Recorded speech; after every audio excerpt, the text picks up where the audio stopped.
నమస్తే, welcome to Shireen jute world. నేను మీ దుర్గానండి.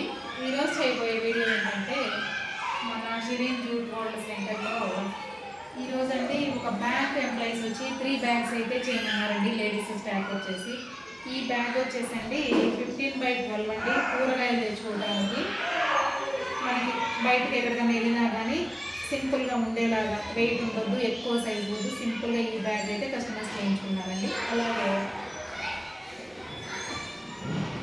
ఈ సైజు లగేజ్ బ్యాగ్ అండి, ఇది షాపింగ్ బ్యాగ్ కూడా అని అంటారు. ఈ సైజు వచ్చేసి 20-18 అండి. ఇది 20-18 ఈ సైజు. ఇది కూడా వాళ్ళు లగేజ్ కోసం అనేసే బ్యాంక్ వాళ్ళు అండి. ఇది 3 బ్యాగ్స్ అయితే చేయించుకున్నారండి. ఇందులో ఇదే కలర్లో రెడ్ అవి చేయించుకున్నారు, ఇంకొకటి రెడ్ అండ్ గ్రీను, ఇంకొకటేమో మెహందీ గ్రీన్ అండి. మెహందీ గ్రీన్ ఉంటుంది. ఈ 3 కలర్స్ కూడా ఇప్పుడు నేను ఈ బ్యాగ్ ఈ వీడియోలో మీకు చూపిస్తాను. మీకు కూడా నచ్చితే ఎవరైనా ఈ మా జూట్ బ్యాగ్స్ ఆర్డర్ చేసుకోవాలి అంటే కనుక ఈ స్క్రీన్ పైన మా నెంబర్ని షేర్ చేస్తున్నానండి. మీకు నచ్చితే మీరు కూడా ఆర్డర్ చేసుకోండి.